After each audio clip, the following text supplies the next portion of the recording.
Hello everyone, I welcome you all on my YouTube channel banking tricks. तो कैसे हैं आप सब लोग? आई होप आप सब लोग अच्छे होंगे और बैंकिंग एग्जामिनेशन 2026 के लिए आपकी प्रिपरेशन बहुत अच्छे से चल रही होगी।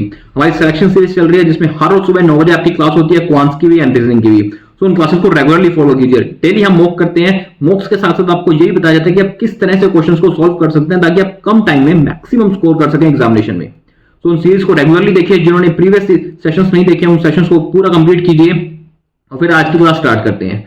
आज हमारे पास क्लास है रीजनिंग की। तो रीजनिंग का क्वेश्चन स्टार्ट करते हैं। सबसे पहले एक पजल आती है हमारे सामने, ये हिंदी मीडियम के लिए। वीडियो को पॉज करके हिंदी मीडियम वाला स्टूडेंट यही करना और इंग्लिश मीडियम वाला स्टूडेंट के लिए ये है, ठीक है। सबसे पहले पॉज करके खुद से क्वेश्चन करने का ट्राई किया करो, उसके बाद मेरा सोल्यूशन देखा करो। उससे आपको पता चलेगा कि एग्जामिनेशन में आपको क्वेश्चन किस तरह से सॉल्व करने हैं। स्टार्ट करते हैं इस क्वेश्चन को। इसमें हमें 8 पर्सन दिए हैं sitting around a circular table. Some of them are facing to centre and some of them are facing away from the centre, ठीक है। 8 पर्सन है, एक सर्कल के चारों तरफ बैठे हैं, कुछ अंदर की साइड फेस कर रहे हैं और कुछ बाहर की साइड फेस कर रहे हैं। फिर हमें कहते हैं कि पर्सन सिट, इसको बनाते हैं 8 पर्सन का, ये 8, ओके। फिर इसमें हमें कहते हैं person sit adjusted to H facing opposite direction to H. जो एच के साथ बैठा है वो अपोजिट डायरेक्शन में फेस कर रहे हैं एच के, ठीक है। ये कंडीशन है। फिर हमें कहते हैं कि H sit third to the left of E. H क्या है? Third to the left of E है, ठीक है। फिर कहते हैं both M facing same direction, यानी एच और ई दोनों सेम डायरेक्शन में फेस कर रहे हैं, ठीक है। इस डायरेक्शन को इसी तरह से नोट करने की कोशिश करना जैसे मैं नोट करता हूं जिन एरोस के साथ। उससे आपको क्या होता है, दोबारा क्वेश्चंस पढ़ने की भी जरूरत नहीं पड़ेगी एग्जामिनेशन में। फिर हमें कहते हैं कि the one who sit immediate right of H sit opposite to F. The one who sit immediate right of H opposite to F, okay. फिर कहते हैं F1 A are immediate neighbour. F और A ये है अपने पास immediate neighbour है and both facing opposite direction. अब ये क्या अपोजिट डायरेक्शन में फेस करते हैं। फिर हमें कह रहे हैं कि one person sit between A and D। A और D के बीच में एक ही पर्सन है, किस साइड है अभी हमको बतानी है। And D and E are not adjusted to each other, यानी D एंड E एक साथ नहीं बैठे हैं। फिर हमें कह रहे हैं C sit third to the right of A। C sit third to the right of A, both of them are facing same direction. ये बस लिख गया। फिर हमें ये इंफॉर्मेशन ध्यान से पढ़ना, only one pair of person facing each other, यानी कि सिर्फ एक ही पेयर ऑफ पर्सन है जो एक दूसरे की तरफ देख रहे होंगे, बाकी कोई नहीं देख रहा होगा। बाकी सभी पेयर्स में एक अंदर देख रहा होगा, एक बाहर देख रहा होगा, या दोनों बाहर देख रहे होंगे, बट एक दूसरे की तरफ सिर्फ देखने वाला एक ही पेयर होगा। C and G faces opposite direction. ये भी हम कह रहे हैं कि सी और जी है, ये अपोजिट डायरेक्शन में फेस कर रहे हैं। सारी इंफॉर्मेशन नोट होगी। अब हम उस पॉइंट से इस पजल को स्टार्ट करते हैं जिसके बारे में हमें या तो एक्यूरेट इंफॉर्मेशन हो या सबसे ज्यादा इंफॉर्मेशन हो। वो हमें पता है कि एच और ई के बारे में, ठीक है। ई अभी हमको पता नहीं ई अंदर फेस कर रहा है या बाहर फेस कर रहा है। सपोज कर लेते हैं कि ई अंदर फेस कर रहा है और इस कंडीशन में ई बाहर फेस कर रहा है। ई से थर्ड टू द लेफ्ट में एच है, एच यहाँ पे आ जाएगा और यहाँ कंडीशन में एच यहाँ पर आ जाएगा। दोनों सेम डायरेक्शन में फेस कर रहे हैं, तो सेम डायरेक्शन में फेस कर रहे हैं दोनों। फिर हमें क्या रखा था कि immediate neighbour of H sit opposite to H, ठीक है। यानी एच के जो इमीडिएट नेबर बैठे हैं वो एच से अपोजिट फेस कर रहे हैं। अब इस कंडीशन में एच इनसाइड फेस कर रहा है तो इमीडिएट नेबर आउटसाइड फेस करेंगे।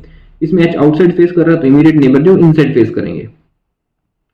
फिर हमें कहता है कि immediate right of H sit opposite to the F and immediate right of H sit opposite to the F. ये कंडीशन बनती है हमारे पास, sit opposite to the F हो गया तो हमारे पास ये कंडीशन भी होगी। ये 3 कंडीशन यहाँ सोल्व हो जाती हैं। फिर हमें ये कहा गया कि एफ और ए जो है वो एक साथ बैठे हैं लेकिन अपोजिट डायरेक्शन में फेस कर रहे हैं। देखो अब इसकी 2 कंडीशन बनती है, एक तो ये कंडीशन बनती है और एक ये कंडीशन बनती है। अगर मैं ए को सपोज करो यहाँ रखता हूँ और हमको क्या रखा कि ए और डी के बीच में 1 का गैप है, ए से डी यहाँ एच आएगा, ए से डी यहाँ पे आएगा, लेकिन हमको ये भी क्या रखा है कि डी और ई एक साथ नहीं बैठे, तो ये कंडीशन तो हमारी रॉन्ग हो जाती है। तो इसलिए मैं ए को बैठाऊंगा यहाँ पे और डी को यहाँ पे नहीं बिठा सकता, फिर वो ई के साथ आ जाएगा, कंडीशन रॉन्ग हो जाएगी, इसलिए डी आएगा अपने पास यहाँ पर। सेम चीज इसमें भी हम करेंगे एफ के साथ। अगर मैं ए को यहां पर नहीं बिठा सकता, ए यहां पर आएगा, उसके साथ डी आएगा अपने पास यहां पे। ये कंडीशन समझ आ गई आपको, ठीक है। अब हमें एफ और ए के बारे में अभी तो कुछ नहीं कह रखा ना। ये हमें कह रखा कि ए से थर्ड टू द राइट में सी है और ए और सी सेम डायरेक्शन में फेस करते हैं। देखो ए से थर्ड टू द राइट में सी क्या होगा, या तो सी आ जाएगा यहाँ पे आ जाएगा या फिर सी आएगा यहाँ पे आएगा, लेकिन दोनों ही कंडीशन के अंदर सी आउटसाइड फेस कर रहा है और हमको ये कह रखा है कि ए और सी दोनों सेम डायरेक्शन में फेस करते हैं, ठीक है। तो इसका मतलब ए है ये तो आउटसाइड ही फेस कर रहा है, ये बात कंफर्म हो जाती है। ए आउटसाइड फेस कर रहा है तो सी यहाँ पे आएगा, ये कंडीशन गलत है लेकिन थर्ड टू द राइट में। अब इधर देख लेते हैं सेम कंडीशन, इसके अंदर सी कहाँ पे भी आए, चाहे तो यहाँ पर आए चाहे यहाँ पर आए, सी इनसाइड फेस कर रहा है और ए और सी सेम डायरेक्शन में फेस कर रहे हैं। इसका मतलब ए बी कुछ मर्जी हो जाए, ए इनसाइड फेस करेगा, ए इनसाइड फेस करेगा तो सी यहाँ पे आएगा, तो ये कंडीशन अपने पास रॉन्ग हो जाती है। फिर एफ और ए अपोजिट डायरेक्शन में फेस कर रहे हैं, तो ए एफ आउटसाइड फेस करेगा, यहाँ पर एफ हमारा इनसाइड फेस करेगा। ठीक है, ये भी हो गया। अब उसके बाद हमारे पास और क्या कंडीशन रहेगी, एफ और ए भी हो गया हमारे पास, और हो गया सी एंड जी अपोजिट डायरेक्शन में फेस कर रहे हैं। ठीक है, सी और जी अपोजिट डायरेक्शन में फेस कर रहे हैं। अब देखो जी यहाँ तो आ नहीं सकता क्योंकि सी हमेशा बाहर की तरफ फेस कर रहा है, तो जी तो अपना इनसाइड फेस करेगा, तो जी तो आएगा यहाँ पर। इसके अंदर जी आएगा अपना यहाँ पे क्योंकि वो बाहर की साइड फेस करेगा, अपोजिट डायरेक्शन में फेस कर रहा है। बचा हुआ अपने पास बी बच गया, वो बी यहाँ आ जाएगा और बी यहाँ आ जाएगा। लेकिन हमको एक लाइन और दे रखी थी, only one pair of person facing each other. कौन सा पेयर होता है, एच और ए नहीं हो सकता, सी और एफ भी नहीं हो सकता, बी और ई भी नहीं हो सकता, जी एंड डी ये पेयर है अपने पास जो अंदर की तरफ फेस कर रहा है, और ये अपना एक्यूरेट कॉर्नर। इसमें देख लेते हैं कौन सा पेयर है। देखो जी बाहर की साइड फेस कर रहा है, तो जी और डी नहीं हो सकता, एफ और सी भी नहीं हो सकता, ए और एच भी नहीं है, और बी और एफ ई भी नहीं है, तो ये गलत है अपना, ये कंडीशन सही है, सेटिस्फाई करते हैं, ये अपनी तो यहाँ पे राइट हो जाती है। ठीक है, सो इसी तरह से आपको इसी फॉर्मेट से आपको कोई क्वेश्चन सॉल्व करना है, एक पॉइंट से पॉइंट पे पॉइंट लेकर चलना है, तो पजल एक ही बार में हो जाएगी। और कोशिश करनी है एग्जामिनेशन में हर पजल को एक ही अटेम्प्ट में क्रैक करना है, 10 सेकंड ज्यादा लग जाए बट एक ही अटेम्प्ट में पूरी होनी चाहिए वो। अब चलते हैं ऐसे क्वेश्चन में। फर्स्ट क्वेश्चन हमको दे रखा है, who among the following person sit third to the left of G? So G के third to the left में कौन बैठा है, G के third to the left में बैठा है B, तो हमारा आंसर हो जाएगा option number A, that is B। Second question में कहता है how many person sit between B and F when counted to the left of B? So B और F के बीच में कितने पर्सन है when counted to the left of B? तो B और F के बीच में 3 और 2 5 पर्सन है बस, इसका आंसर हो जाएगा option number 4, that is 5। Okay, चलिए नेक्स्ट क्वेश्चन पे। नेक्स्ट क्वेश्चन है अपने पास लीनियर अरेंजमेंट, वैकेंट फ्लोर का लीनियर अरेंजमेंट। बहुत सारे लोगों को वैकेंट फ्लोर में दिक्कत आती है, इसलिए मैंने इस क्वेश्चन को आज के एग्जामिनेशन मॉक में रखा है ताकि जितनी प्रैक्टिस हो सके ना, जितने टफ से टफ क्वेश्चन है सब यहां कर लो। एग्जामिनेशन में कभी कोई चीज नई नहीं लगनी चाहिए, टफ नहीं लगनी चाहिए, जितनी भी गलतियां यहीं कर लो वो। तो स्टार्ट करते हैं इस क्वेश्चन को। पहले खुद से करने का आप ट्राई करो, आपसे ये क्या बन रहा है या नहीं बन रहा, फिर आप मेरा सॉल्यूशन देखना मैं इस क्वेश्चन को कैसे सॉल्व करता हूं। इसमें हमें दे रखा है कि 7 पर्सन है P2V sit in a linear row which has 8 seats and all of them are facing। 7 person एक लीनियर रो में बैठे हैं, नॉर्थ साइड फेस कर रहे हैं, 8 सीट्स है उसमें। ठीक है, फर्स्ट हमें कह रखा है T sit fourth to the left of you, T sit fourth to the left and neither of them are sitting extremely end। ठीक है, इसकी दो कंडीशन बना लेते हैं, उसमें से कोई भी एंड में नहीं बैठा। फिर हमें कह रहे हैं only one person sit between T and R। तो T और R के बीच में सिर्फ एक पर्सन बैठा है। अब T और R के बीच में एक पर्सन यहाँ पे भी हो सकता है और एक पर्सन यहाँ पर भी हो सकता है, दो कंडीशन बन सकती है अपने पास। फिर कहते हैं number of person sitting left to R is 2 more than number of person sitting right to R। Number of person sitting left to R is 2 more than number of person sitting right to S। ठीक है, इस बात को ध्यान रखना। Only फिर कहता है only 2 person sit between S and P। Okay, S और P के बीच में 2 ही पर्सन है। At least 2 person sit between P and V। तो P और V के बीच में एटलीस्ट 2 यानी 2 से ज्यादा भी हो सकते हैं, ये पर्सन्स की बात हो रही है। ठीक है, और ये जो थी R और S की, ये सीट की बात हो रही थी। इस बात को हमेशा ध्यान रखना वैकेंट फ्लोर वाले क्वेश्चन के अंदर। यहाँ सीट की बात हो रही थी, यहाँ पर्सन्स की बात हो रही है। ठीक है, पर्सन से मतलब है बीच में 2 पर्सन होते हैं, सीट 3 भी हो सकती है, कोई वैकेंट आ जाए बीच में। फिर हमें क्या रखेगा कि we sit left to the Q. Okay, so we sit left to the Q. एक ये बात रही, सारी कंडीशन बस इतनी सी कंडीशन है इसके अंदर। अब इसको करने को सॉल्व करते हैं। ठीक है, पहले हमारे पास इसमें कितनी पोजीशन है, 2 4 6 और 8। अच्छा, इसमें तो 8 पूरी हो चुकी है। अब देखो इसमें कहते हैं कि R के लेफ्ट में जितनी सीट है वो 2 ज्यादा है। R के लेफ्ट में कितनी सीट है, 0। तो 2 ज्यादा कैसे हो जाएंगी, 0 ही है तो ज्यादा कैसे हो जाएंगी, ये कंडीशन तो यही गलत हो जाती है, इसका कोई तो नहीं बनता, ये तो यहीं खत्म होगी। अब इसमें देखो R के लेफ्ट में कितनी सीट्स हैं, 1 2 3 सीट्स हैं, लेकिन यहाँ हमारे पास 7 पोजीशन है, तो इसका हम एक केस और बनाते हैं। ठीक है, एक में मैं इसको इस साइड बढ़ा देता हूँ, एक में सीट इसको इस साइड बढ़ाता हूँ। Only 1 person seat between T and R है, तो R अपने को यहाँ पे बिठा सकते हैं, इसमें R यहाँ देगा। अब इसके अंदर R अपने पास कहीं भी आ सकता है, R यहाँ भी आ सकता है, इधर भी आ सकता है, R इस साइड भी आ सकता है, और R अपने पास एक छोड़ के गैप पर भी आ सकता है। R के अपने पास कई कंडीशंस बन जाती हैं इसके अंदर, क्योंकि हमारे को दे रखे only 1 person seat between T and R। तो इसमें R को कहाँ बिठा सकते हैं, तो इसमें अगर हम R को यहाँ पे बिठा 3 कंडीशन बनती है ना इसमें। उसके अलावा आर के बारे में और भी कुछ दे रखे हैं, number of person sitting to left of R is 2 more. ठीक है, left of R is 2 more, तो आर अपने यहाँ तो आ नहीं सकता, आर अपना राइट में ही आएगा जहां पर भी आएगा। ठीक है, तो इसमें अगर मैं आर को यहाँ पे बिठाता हूँ, आर को, अब देखो उसके लेफ्ट में कितने पर्सन हैं, 2 और 2 4 हैं, तो हमारे पास तो 2 ज्यादा हैं जितने पर्सन, जितनी सीट्स राइट में हो एस के, पर्सन इज सीट सॉरी, हाँ, तो एस के राइट में 2 सीट बनती है, एस के राइट में 2 सीट बनती हैं। या हमारे को इस कंडीशन में ये भी देख सकते हैं, आर को हम यहाँ पे बिठा देते हैं, तो 1% सीट बिटवीन, अब आर के लेफ्ट में कितनी सीट बनती है, 3 तो 5 बनती हैं, तो एस के राइट में कितनी सीट बनेगी, 3 सीट बनेगी। ठीक है, तो एस आ जाएगा अपने पास यहाँ पे, एस यहाँ पे आ जाता है, ये कंडीशन बनती है, ये कंडीशन बनती है हमारे पास।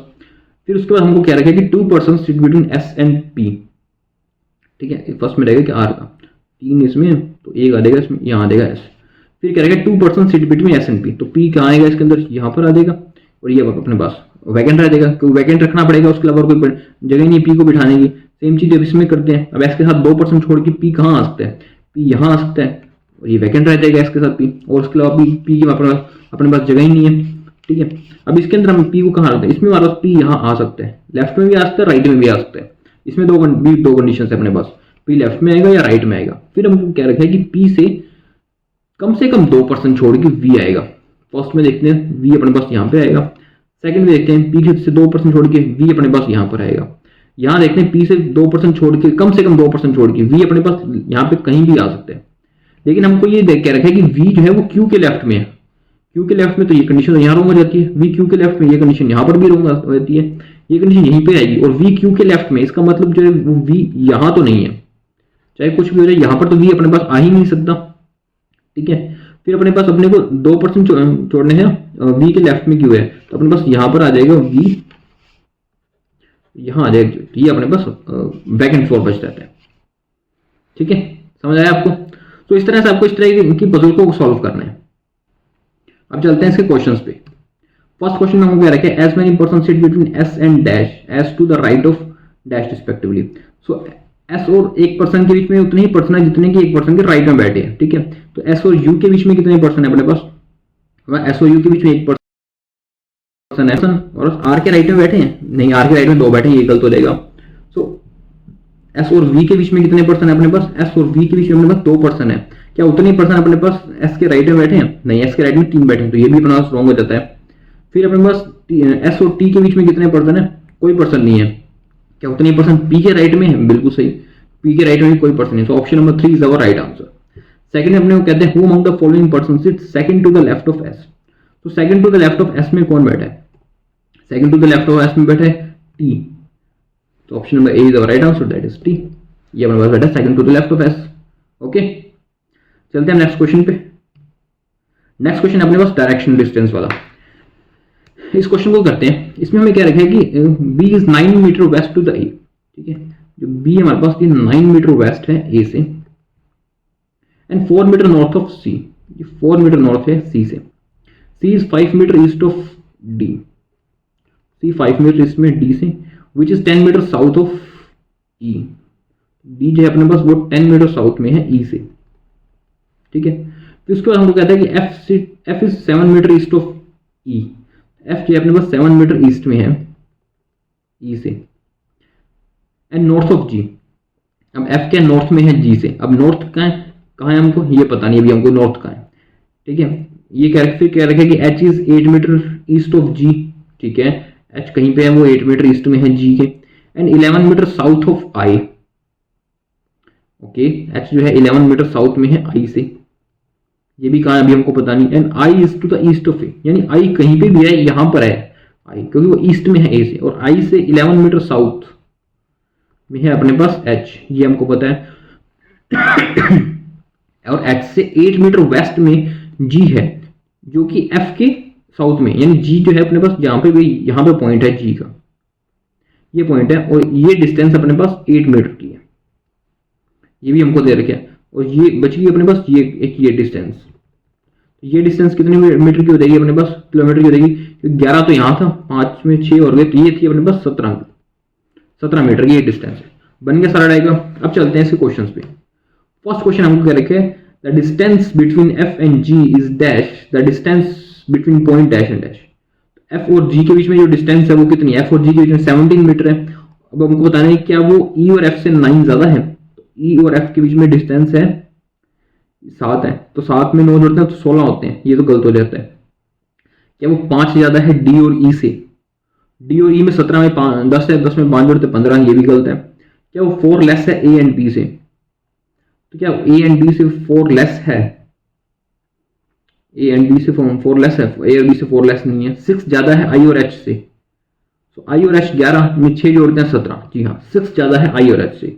ये कंडीशन अपनी यहाँ पे फॉलो होती है। Option number D is our right answer. Okay, second number कहते हैं कि what is the shortest distance between C and I. तो सी और आई के बीच में शॉर्टेस्ट डिस्टेंस क्या है, तो shortest distance between C and I, यानी कि हमको ये डिस्टेंस फाइंड करनी है, ये कितनी डिस्टेंस है।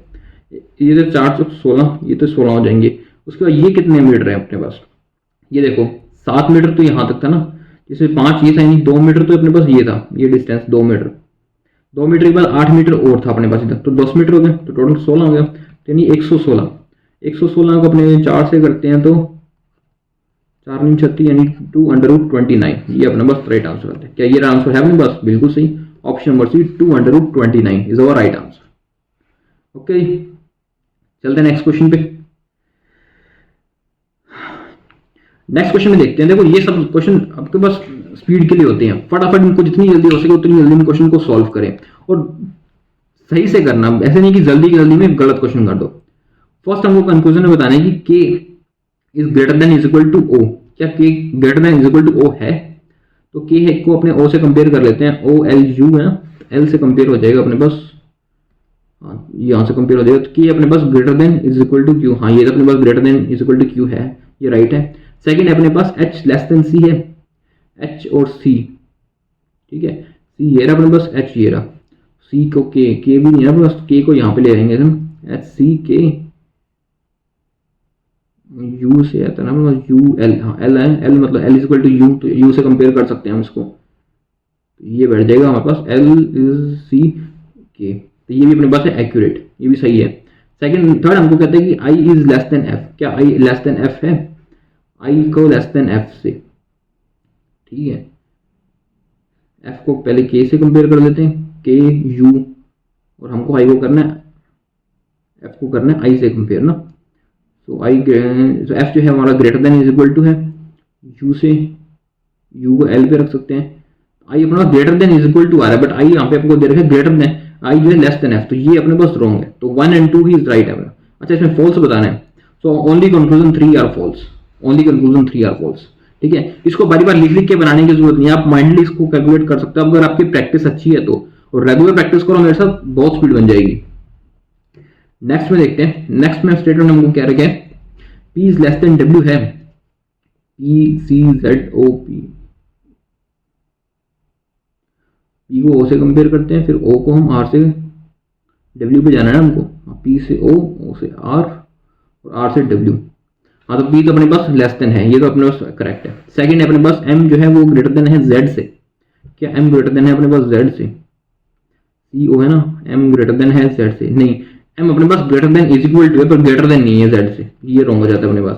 थर्ड में हम कहते हैं C जो है लेस देन है G से, तो क्या C O को कर सकते हैं ना G से, C लेस देन है O से, बिल्कुल सही है, C लेस देन, तो हमारे पास इसमें हो जाएगा only conclusion 2 is false, option number D is our right answer. इतना ही टाइम आपको वहां लगना चाहिए, इससे ज्यादा टाइम नहीं लगना चाहिए, इससे ज्यादा टाइम लगाते हो तो फिर आपको दिक्कत हो जाती है बाकी क्वेश्चंस में। चलते हैं नेक्स्ट क्वेश्चन पे। नेक्स्ट एक और पजल है अपने पास, ईयर बेस्ड पजल है, ये पहले हिंदी मीडियम के लिए और ये इंग्लिश मीडियम के लिए, तो वीडियो को पॉज करके खुद से करने का ट्राई करो, उसके बाद मेरा सोल्यूशन देखना आप। इसमें हमें दे रखे हैं 8 पर्सन है अपने पास I to P और बोर्न इन डिफरेंट ईयर्स, ठीक है, 1970 से 2004 तक, 2012 तक, और डिफरेंट डिफरेंट ईयर्स में होते हैं, और एज कैलकुलेट करनी होगी 2023 के अकॉर्डिंग।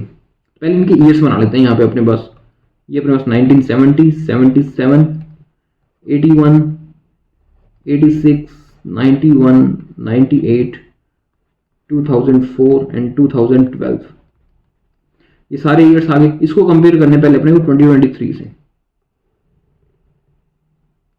इन सब की पहले एज निकाल लेते हैं, उसके बाद इस क्वेश्चन को सॉल्व करने हैं। पहले एज निकालनी बहुत जरूरी है और ध्यान से निकालना, एज में गलती ना करो निकालने में तो फिर क्वेश्चन आगे फिर नहीं बनेगा, ठीक है। और सबसे पहले स्टार्ट किया करो सबसे नीचे से, फिर उसमें ऐड करते रहेगा और जितनी एज होती है, ठीक है, तो 2012 में अपने पास है 11 साल का, ठीक है। 4 में फिर अपने पास यहाँ 19, यहाँ आ जाएगा 25, 25 में 7 और जोड़ देंगे 32, तो इसमें 14 और जोड़ देंगे अपने, तो ये आ जाएगा 37 में 5 और जोड़ देंगे 42, इसमें 23 और जोड़ देंगे, 23 दूनी 46 और 3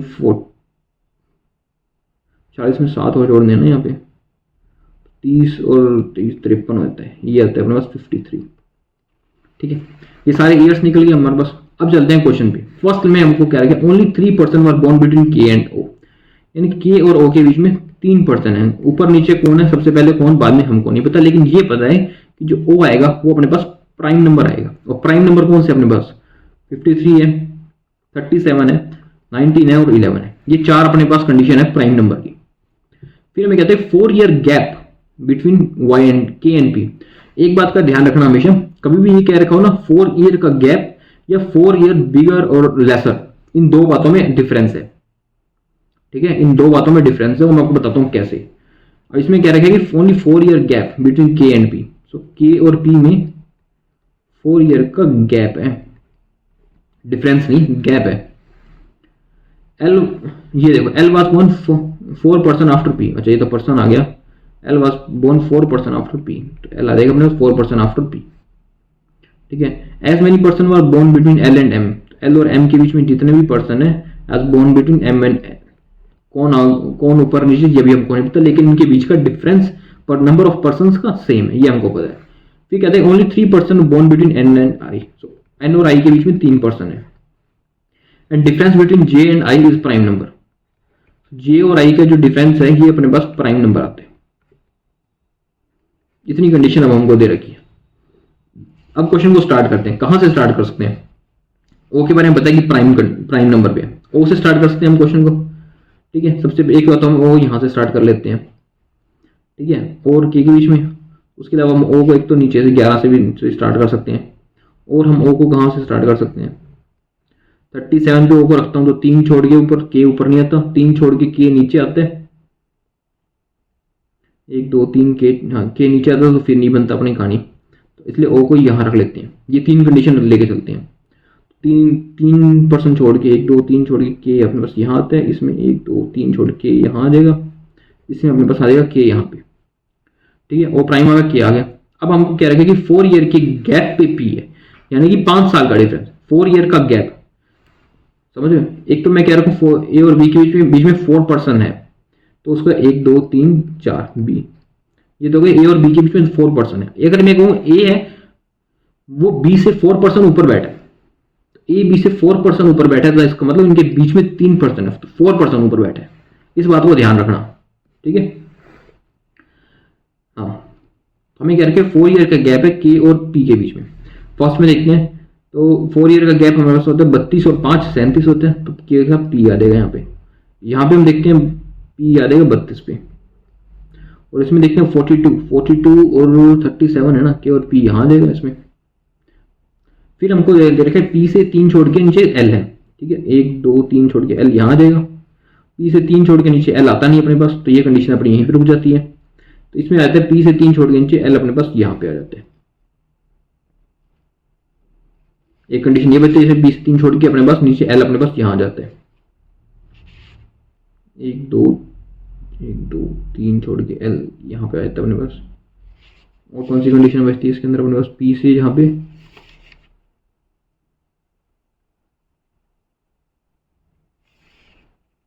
पी से अपने पास एल और कहाँ आ सकता है, और तो कहीं ऐसा ना। अच्छा, इसमें अपने पास एक कंडीशन यही बचती है कि पी यहाँ नहीं आ सकता अपने पास। पी को अगर मैं यहाँ रख लूँ, 5 का ही तो गैप है, 1 2 3 छोड़ के एल अपने पास यहाँ आ जाएगा, तो ये कंडीशन मेरे पास फिर से आ गई। अब ये हमको क्या रखे कि एल एम और एन के बीच में सेम पर्सन्स का गैप है, ठीक है। एल एम और अब एल से 1 छोड़ के एम यहाँ रखता हूँ तो एन यहाँ नहीं आता अपने पास, तो ये कंडीशन नहीं बनती। अगर मैं 2 छोड़ के रखता हूँ तो एम यहाँ आता है, तो फिर एन आता है अपने पास यहाँ पे। और इसमें या तो मैं एम और एन को यहाँ रख लूँ, इसके ऊपर देखता हूँ तो फिर एम यहाँ रखता हूँ, 1 छोड़ के फिर 1 छोड़ के पी नहीं आता, इसलिए एम और एन तो इसमें साथ में आ जाएगा।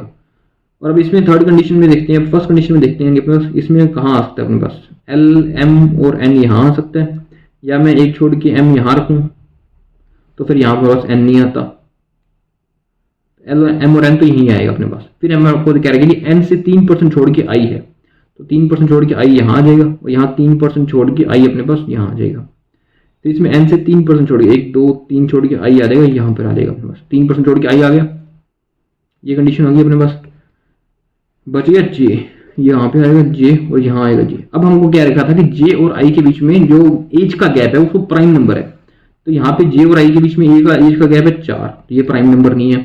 जे और आई के बीच में ए का गैप एज का गैप है 7, ये प्राइम नंबर, ये राइट कंडीशन है। जे और आई के बीच में ए का एज का गैप 25 और 53, तो ये हो गए अपने पास 18, ये भी प्राइम है, ये गलत है, तो ये कंडीशन अपनी राइट है। तो इस तरह से आपको वहां पे कंडीशन एक एक नोट कर करके देखनी है। अब चलते हैं नेक्स्ट क्वेश्चन पे, इसके क्वेश्चंस पे। फर्स्ट क्वेश्चन हमको कह रहा है who among the following persons age is an even number. Even number age किसकी है, पी के और एल में से। पी की इवन है 42, के की नहीं है और एल की नहीं है, तो इसका आंसर है ओनली ए। पी की एज हमारे पास है वो इवन नंबर है। सेकंड में हम कह रहे हैं J was born in which of the following years. ठीक है, जे कौन से ईयर में बोर्न हुए, तो जे हुआ अपने पास 1977 में। So option number C is our right answer, that is 1977। J born हुआ पास 1977 में। ओके, ठीक है, चलते हैं नेक्स्ट क्वेश्चन पे। इसके नेक्स्ट क्वेश्चन में हमको क्या रखा है कि 7 पर्सन है और different different number of dresses उन्होंने परचेज किए हैं। ठीक है, ऑर्डर रैंकिंग का क्वेश्चन है ये। ऑर्डर रैंकिंग का क्वेश्चन आपको एग्जामिनेशन में मिलते हैं तो 3 नंबर का ये क्वेश्चन आपको मिल सकता है, 5 नंबर का क्वेश्चन नहीं मिलेगा ऑर्डर रैंकिंग का। 3 नंबर का क्वेश्चन जहां तक मुझे लगता है 3 नंबर का क्वेश्चन है ये आपको मिल सकता है एग्जामिनेशन में, और 3 के अकॉर्डिंग ये अच्छा क्वेश्चन है क्योंकि थोड़ा टाइम भी कंज्यूमिंग करवाते हैं और नंबर भी सिर्फ 3 ही देखे जाते हैं। 7 पर्सन है और different different types number of के ड्रेसेस पसंद करते हैं। जब भी ऐसा क्वेश्चन आता है ना जिसमें आपको नंबर्स दिए होते हैं, वो इससे उतना ज्यादा या इतने ड्रेसेस पसंद करता है या इतने फ्रूट्स हैं उसके पास, हमेशा उसको ना डिक्रीजिंग ऑर्डर में लिख लिया करो, ये बहुत इजी रहता है। इससे इसमें लिख लिया होगा 7 6 5 4 3 2 1, तो इन सबको डिक्रीजिंग ऑर्डर में जब आप लिख लेते हो ना तो इसमें सेट करना अच्छा वैसा ही रहता है। जैसे हमको दिया होता है कि सेकंड हाईएस्ट या सेकंड लोवेस्ट, तो वो बहुत इजीली पता चल जाता है कौन सा सेकंड हाईएस्ट है कौन सा सेकंड लोवेस्ट है। इसमें हमको कह रखा है D purchase more dresses then जी। डी ऊपर आएगा जी से, बट लेस देन एफ, ये भी दे रखे हैं। A purchase less dresses than C but more than B and E. फिर मैं कह रखा है as many person purchase more dresses than F as purchase less than B. Neither B और नो जी लिस्ट ड्रेसेस, तो B और G जो है वो लिस्ट पे नहीं है, यानी यहाँ पे बी और जी दोनों ही नहीं आएंगे, ये हमको कह रखे लिस्ट ड्रेसेस पसंद नहीं है। फिर कहते हैं कि A purchase more dresses than F. ठीक है, A purchase more dresses than F. The person who purchase third lowest number of dresses purchase 10 dresses. Third lowest को नहीं, ये है अपना, इसको 10 ड्रेसेस पसंद है। एंड ए परचेज 32 ड्रेसेस, ए को 32 ड्रेसेस परचेज करता है। सारी इंफॉर्मेशन नोट रहती है अपने पास। अब चलते हैं इसके क्वेश्चंस पे। ठीक है, इसमें हमको कह रहे हैं एफ से ऊपर ए है ना अपने पास, तो इसी अकॉर्डिंग इसको सेट करते हैं। और ए एफ के जितना ऊपर है बी के भी जितना उतना नीचे है, और एफ सबसे ऊपर नहीं है ऑब्वियसली क्योंकि एफ के ऊपर ए भी है प्लस बी जो है वो लिस्ट पे नहीं आ सकता, ये बात भी हमको साफ साफ कह रखी है। अगर मैं एफ को यहाँ रख लूँ एक बार और एक बार मैं एफ को यहाँ रख के देख लेता हूँ, एफ यहाँ रखूँ तो ऊपर तो एक ही आएगा पर्सन और यहाँ पे आएगा अपने पास बी, इसमें अपने पास कंडीशन में यहाँ आएगा बी आएगा। ठीक है, अब एफ के नीचे अपने पास क्या क्या दे रखा है, 1 इंच एफ है, ए को 32 पसंद है तो ये 32 तो अपने यहाँ आ जाएगा। ठीक है, अब एफ के नीचे डी है जी है, जी लास्ट में नहीं आता, इसका मतलब जी कहीं तो आएगा ऊपर आएगा 3 4 से आएगा। ठीक है, बी लास्ट में नहीं आता, ई आ सकता है अपने पास लास्ट में, डी जी सी। ओके, सी जो है ए से ऊपर भी है तो यानी ये कंडीशन तो अपने यहाँ गलत होती है क्योंकि सी जो है वो ए से भी ऊपर है, यहाँ पे ए से ऊपर कुछ बचता ही नहीं है तो ये तो रॉन्ग हो जाती है कंडीशन। तो यहाँ अपने पास ए बचता है और ए से ऊपर सी बचता है। ठीक है, अब उसके बाद अपने पास बच गया डी जी और ई। जी यहाँ अपने पास आ नहीं सकता और जी से ऊपर डी है, इसका मतलब जी अपने पास यहाँ आएगा, जी से ऊपर डी है, बच गया ई, वो अपने पास आ जाएगा यहाँ पे। तो ये 10, ये है 32, ये बन गया अपना ऑर्डर रैंकिंग का क्वेश्चन। ठीक है, बिल्कुल टफ नहीं था, जैसे जैसे क्वेश्चन में कह रखे हैं आपको वैसे ही सॉल्व करने हैं रीजनिंग के अंदर। ठीक है, चलते हैं ऐसे क्वेश्चन पे। इसमें कह रहे हैं कि how many persons purchase more dresses than B, यानी 20,000 ड्रेसेस कितने पर्संस को पसंद है, तो 20,000 ड्रेसेस हैं अपने पास 4%। तो हमारा आंसर आ जाएगा option number 3, that is 4। Second में क्या रखेगा, if the sum of the dresses purchase C and G is 40, ये ध्यान रखना, सी और जी इज 40, सी एंड जी ये इन दोनों की ड्रेसेस मिलाकर है 40 अपने पास, and the difference between dresses purchase C and G is 32, ठीक है। तो सी और जी मिलाकर 32 पसंद यानी सी और जी के पास टोटल तो है 40, उसके बीच का जो डिफरेंस है 32, सी माइनस जी का डिफरेंस है क्योंकि सी के पास ज्यादा है ड्रेसेस जी से, ये हमने क्वेश्चन में हमको पता है हमको, ठीक है। तो ये कट जाएगा यहाँ से, तो यहाँ पे आ जाएगा सी की जो ड्रेसेस आ जाएंगी ये हो जाएंगी कितनी 72 हो जाएंगी, तो 36 दूनी 72, तो सी आ जाएगा अपने पास 36 और टोटल थी 40, तो जी आएगा अपने पास 4, तो जी आ गया 4। तो हमको बताना है कि number of dresses purchase by E, E ने कितनी ड्रेसेस परचेज की है, ई ने एक भी हो सकती है, 2 हो सकता है, 3 हो सकता है, तो इसका आंसर है हमारा ऑप्शन नंबर डी, ए के पास 3 ड्रेसेस परचेज की जो ए ने परचेज की। ओके, चलो नेक्स्ट क्वेश्चन पे। नेक्स्ट क्वेश्चन को देखते हैं। 8 बॉक्सेस हैं एक दूसरे के ऊपर रखे गए हैं एक वर्टिकल रो के अंदर, ठीक है। इस क्वेश्चन को पहले वीडियो को पॉज करके खुद से करने का ट्राई करो, फिर मेरा सॉल्यूशन देखना। 8 बॉक्सेस हैं इसमें जो एक दूसरे के ऊपर रखे गए हैं, ठीक है। इसमें सबसे पहले हम कहते हैं कि C is kept 4 boxes above H, C जो है 4 बॉक्सेस अबव एच है, याद आएगा। फिर कहते हैं only 1 person sit between C and A, okay. तो सी और ए के बीच में एक ही पर्सन है, and E kept immediately below A, E kept immediately below A, immediately below A के नीचे बिठा दिया। Only 3 person kept between E and F, okay. E और एफ के बीच में 3 पर्सन का गैप है, ये भी आ गया।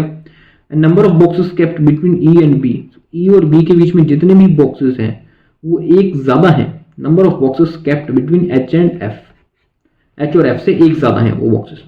फिर मैं कहते हैं कि only 3 boxes are kept between B and G, okay. So B और जी के बीच में सिर्फ 3 बॉक्सेस है। And D is kept below G, D जो है वो जी से नीचे बैठा है, but not immediately below. Immediately below का मतलब है इसके बीच में या तो एक या एक से ज्यादा बॉक्सेस हैं, तभी वो उसके इमीडिएटली बिलो नहीं है ना, अगर वरना तो इमीडिएटली बिलो आ जाएगा, एक भी बॉक्स नहीं होगा बीच में, तो क्योंकि वैकेंट वाली प्लेस तो है ही नहीं इसके अंदर। अब इसको स्टार्ट करते हैं करना, सारी इंफॉर्मेशन नोट होगी। कहां से शुरू करें इसको, सबसे पहले सी और एच को बिठाएं सबसे पहले, फिर उसमें रखते हैं 3 कंडीशन इसमें बनना ही, कंडीशन 1 2 3 सी और एच यहाँ पे आ जाएगा, 1 2 3 सी और एच यहाँ आ जाएगा। सी से एक छोड़ के गैप पे ए एक बार यहाँ आ जाता है, एक बार ए को नीचे बिठा लेते हैं। ए के जस्ट नीचे ई है अपने पास, ई आ जाएगा यहाँ पे, और ए के जस्ट नीचे जो ई है वो अपने पास आ गया ई यहाँ पे। अब ये क्या है कि ई से 3 छोड़ के एफ है, इसमें तो ई से 3 छोड़ के एफ नीचे ही आएगा, 2 3 यहाँ पे आ जाएगा अपने पास एफ। अब इसमें ई से 3 छोड़ के एफ कहीं भी आ सकता है, 1 2 3 एफ यहाँ आ जाएगा, एक बार अपने पास एफ आ जाएगा यहाँ पे, ठीक है। हमारे पास 8 बॉक्सेस थे ना, ये कंडीशन होगी, ये कंडीशन भी होगी। अब एक है हमारे पास बी से 3 छोड़ के गैप पे जी है और जी से नीचे डी है। फिर हमको ई और बी के बारे में था। अब पहले हम बी और जी से लिखते हैं क्योंकि यहाँ पे हमको 3 का गैप देखना है। 3 का गैप कहाँ आता है, फर्स्ट कंडीशन में देखते हैं। यहाँ कितने बॉक्सेस हैं, 2 4 6 और 7 बॉक्सेस आ चुके हैं अपने पास ऑलरेडी। यहाँ पे एक बचता है अपने पास 8, वो बी और जी में से हो जाएगा, जो कि 8 बचेगा अपने पास। अब देखो अगर मैं पहले बी और जी को यहाँ बिठाता हूँ, मान लो 3 छोड़ के गैप पे बी और जी तो यहाँ आ नहीं सकता नीचे क्योंकि जी से नीचे डी है। जी यहाँ क्या यहाँ पे आ सकता है, जी यहाँ पर भी नहीं आ सकता क्योंकि यहाँ पर जी का मतलब है हम यहाँ बी बिठाएंगे, तो डी हमको यहाँ बिठाना पड़ेगा, लेकिन जी और डी के बीच में तो 1 का गैप है, इसलिए ये कंडीशन तो अपनी रॉन्ग हो जाती है। जी यहाँ नहीं बिठा सकते हम, अब कहाँ बिठाएंगे, इसको कहीं ऊपर बिठाना पड़ेगा। जी को मैं अगर यहाँ बिठाता हूँ ऊपर तो बी आ जाएगा अपने पास यहाँ पे, और जी के नीचे डी अपने पास, ये कंडीशन आती है 8, ये बन जाते हैं 8। लेकिन हमको इसमें ये भी कह रखा है कि ई और बी के बीच में जितने लोग हैं वो एक ज्यादा है एच और एफ के बीच में से, तो बी और ई के बीच में अपने पास 1 का गैप है, ठीक है, 1 है। तो एच और एफ के बीच में अपने पास कोई गैप नहीं है, पहली कंडीशन ये करेक्ट होगी, पहली ही कंडीशन करेक्ट होगी क्योंकि इसमें यही कह रखे हमको कि सारी कंडीशन फॉलो होती है। अब अगर मैं बाकियों को भी चेक करूं, इसके अंदर हम कहाँ बचते हैं, 2 4 6, ठीक है, इसमें 6 पर्सन हम बार को 8 चाहिए। अब मैं बी को 3 छोड़ के गैप पे जी से बिठाना चाहता हूँ, अगर मैं बी और जी को यहाँ बिठाता हूँ, ठीक है, तो भी नहीं आता अपने पास क्योंकि नीचे एक ही पर्सन उनकी और जगह, तो नीचे डी आएगा, तो बी के नीचे डी आ नहीं सकता, फिर अपने पास ये कंडीशन बैठ जाती है। या अगर मैं इसको जी को यहाँ बिठाऊँ बी को यहाँ करके आपको कि मैं डी को यहाँ पे बिठा देता हूँ अगर, तो हमारे को ई और बी के बीच में कितना गैप हो गया, एक का गैप हो गया। तो हमको एच और एफ जो है वो एक साथ चाहिए, एच और एफ तो एक साथ है ही नहीं, मतलब ये कंडीशन हमारी राइट हो ही नहीं सकती। थर्ड कंडीशन में देखते हैं यहाँ कितने बंदे हैं अपने पास, 2 4 6 और 2 8% पूरे पूरे। तो बी और जी के बीच में को 3 छोड़ के बिठाना, तो एक ही गैप बचते बी और जी। अब मैं इसको जी को यहाँ बिठाऊँ, बी को यहाँ बिठाऊँ और डी को यहाँ पे बिठा देता हूँ, और तो कहीं बिठा ही नहीं सकता। तो देखो ई और बी के बीच में कितने पर्सन है, ई और बी के बीच में 1 पर्सन है, तो हमारे को एच और एफ तो एक साथ बिठाने पड़ेंगे क्योंकि उसके बीच में तो कोई पर्सन नहीं आएगा। लेकिन इसमें एच और एफ के बीच में 2 पर्सन बैठे हैं, ये कंडीशन भी रॉन्ग हो जाती है हमारी। तो फर्स्ट जो कंडीशन थी हमारी वही कंडीशन एक्यूरेट है। ये हमारा लक होता है कि पहली कंडीशन एक्यूरेट हो गई, अदरवाइज तो आपको निकाल के देखना होता है, उसी अकॉर्डिंग मैंने आपको बताया। ठीक है, अब चलते हैं क्वेश्चन पे। फर्स्ट क्वेश्चन में हमको कहता है what is the position of G with respect of C. G की पोजीशन क्या है विद रिस्पेक्ट ऑफ सी, तो जी है थर्ड है अपने पास ऊपर, 3 boxes above, 3 boxes above, option number B is our right answer, 3 boxes above. Second में हमको कहता है number of boxes kept below E is dash the number of boxes kept above. E के नीचे कितने बॉक्सेस हैं, ई के नीचे अपने पास 2 4 5 बॉक्सेस हैं, और कितने ही बॉक्सेस, 5 बॉक्सेस किसके ऊपर हो जाएंगे, ये हो जाएंगे डी के ऊपर है अपने पास। अच्छा, इसमें दूसरे तरीके से पूछे number of boxes kept below E, जो कि 5 है below E to the number of boxes kept above. Okay, तो बी से अबव कितने हैं अपने पास, बी से अबव अपने पास 2 तो 4 है, तो बी से अबव 4 है, तो क्या 2 का डिफरेंस है, 2 ज्यादा है, ऐसा नहीं है। फर्स्ट क्वेश्चन कंडीशन हो गया। सेम एज एफ, क्या एफ के नीचे 5 बॉक्सेस हैं, बिल्कुल नहीं, वो भी गलत है। 1 लेस देन डी, तो क्या डी से ऊपर कितने बॉक्सेस हैं अपने पास, डी से ऊपर 1 2 3 4 5 है, तो 1 लेस देन डी कैसे हुआ, इसमें भी 5 हो गए। And 2 less than H, H के अबव कितने हैं अपने पास, एच के अबव 2 4 6 7 है, 6 होता तो काम बन जाता 1 above than H. 3 more than A, तो ए से ऊपर कितने अपने पास, ए से ऊपर 1 है, तो 3 मोर देन ए कैसे हो जाएगा, 3 more than A, 3 more than A तो किसी में भी नहीं हुआ, कोई कंडीशन रही गई। 2 मोर देन बी, तो बी से ऊपर है अपने पास 2 तो 4, 2 मोर देन बी नहीं है, सेम एज एफ भी नहीं है, only 1 less than D, 1 2 3 4 5, D से ऊपर ही 5 है। And 2 less than H, 2 less than H, H भी नहीं है। 3 मोर देन ए, 3 मोर देन ए, ये क्वेश्चन का आंसर गलत है, इसमें अपना को सही आंसर नहीं मिलेगा। नेक्स्ट पे चलते हैं, इसका आंसर गलत है इसमें। नेक्स्ट क्वेश्चन में हमको कह रखा है इनपुट आउटपुट का क्वेश्चन है, इसमें हमको फाइंड करना है सबसे पहले परमानेंट और अनप्रेडिक्टेबल। परमानेंट और अनप्रेडिक्टेबल का कोड फाइंड करना है हमको। तो परमानेंट और अनप्रेडिक्टेबल अगर इसमें देखते हैं तो परमानेंट आपको यहाँ मिल जाता है, यहाँ भी मिल जाता है परमानेंट, और अनप्रेडिक्टेबल अपने को यहाँ मिल जाता है। सबसे पहले परमानेंट को देखते हैं, क्या उसमें कोई कॉमन है, 57 21 कॉमन है, 37 नहीं है, 65 भी नहीं है, तो परमानेंट तो अपने पास आ जाएगा 21। अनप्रेडिक्टेबल का और कोई कोड है अपने पास, कोई कोड नहीं है अनप्रेडिक्टेबल से, तो देख लेते हैं। लाइफ इज फुली, तो लाइफ इज फुली की लेस कर देते हैं, 37 है, 37 नहीं आएगा अपने पास, तो 61 नहीं है, 61 यूनिक है अपने पास, 80 भी यूनिक है अपने पास, और 72 भी है अपने पास। तो अनप्रेडिक्टेबल का कोड आएगा या तो 61 हो जाएगा अपने पास, या फिर हो जाएगा 80। ठीक है, तो इसमें 21 में 61 नहीं है, तो 80, option number 3 is our right answer, that is 21 और 80 अनप्रेडिक्टेबल का। नेक्स्ट में कहते हैं if the difference between the code for the phrase enjoy love is 46। Okay, इन दोनों के जो कोड का डिफरेंस है वो 46 है, then what is the phrase of the code 19 और 81 in the given code language. तो 19 और 81, ठीक है, 19 और 81 कहाँ है अपने पास, 19 अपने पास ये रहा, और 81 अपने पास ये रहा। ठीक है, तो 19 और 81 किसका कोड है, पहले 19 का देखते हैं। इंजॉय है अपने पास, इंजॉय नहीं है कहीं पे, फुली है, फुली यहाँ मिल जाएगा, हेट नहीं है, नथिंग है, तो 19 जो है अपने पास या तो वो इंजॉय है या फिर अपने पास हेट है 19 का कोड। और उसके अलावा 81 का कोड देखना है हमको, तो 81 का कोड क्या आएगा, 81 का कोड देखना, 81 का कोड चाहिए ना, परमानेंटली है तो परमानेंटली तो है नहीं, लव हो सकता है, लाइफ नहीं है, और ओनली, लाइफ और ओनली 2 चीज़ें बचती हैं जो अपने पास 19 और 81 के कोड को आ सकता है। अब हमें उसके बाद, लेकिन उसमें क्वेश्चन में क्या रखा था कि इंजॉय और लव के कोड का डिफरेंस 46 है। इंजॉय और लव के कोड का डिफरेंस 46 है। देखो इंजॉय और लव का कोड क्या हो सकता है, एक तो 19 और 81 अपने पास किसी के अंदर नहीं है, इसके बाद 7 देखो 72 है अपने पास, 31 नहीं है, 57 है, इसके अंदर अपने पास 77 कॉमन है, किसी में नहीं है, 77 कॉमन नहीं है, 21 है, 61 है। अब इंजॉय और लव का जो कोड है वो इन दोनों में से एक होगा। इंजॉय का कोड 19 और 31 में से एक होगा, और जो लव का कोड है वो 77 और 81 में से एक होगा। अब इसमें ऐसा कौन सा कोड है जिसका डिफरेंस 46 है? तो 46 का डिफरेंस किस पे आ रहा है? अगर मैं 46 का डिफरेंस देखता हूँ तो किस पे आता है अपने पास 46, 77 में से 31 जाते हैं तो अपने पास आता है 46। ठीक है, तो इंजॉय और लव का जो कोड है, यानी कि इंजॉय और लव का जो कोड है वो है अपने पास, लव है 77 और इंजॉय है अपने पास 31। यहाँ से अपना कोड निकलेगा क्योंकि इसे डिफरेंस दे रखा है इंजॉय और लव का कोड। और अब हमको फाइंड करना था इंजॉय और लव को छोड़ के हेट और ओनली का कोड। तो जो हेट का कोड हो जाएगा, जो हेट होगा उसका कोड आएगा 19 और उसके अलावा बच जाएगा ओनली। तो ओनली का कोड है अपने पास 81, हेट और ओनली का कोड। और हमको फाइंड करना है 19 और 81, तो ये है अपने पास हेट और only. Here only or hate. Option number D is the right answer. That is only and hate. Okay. ये अच्छा क्वेश्चन था। अगर ये आपको कोई क्वेश्चन आते थे, थोड़ा टाइम टेकिंग भी क्वेश्चन है, इस तरह क्वेश्चन आपको मिल सकते हैं एग्जामिनेशन में। नेक्स्ट हमको क्या देखिए, what is the code of for the phrase nothing.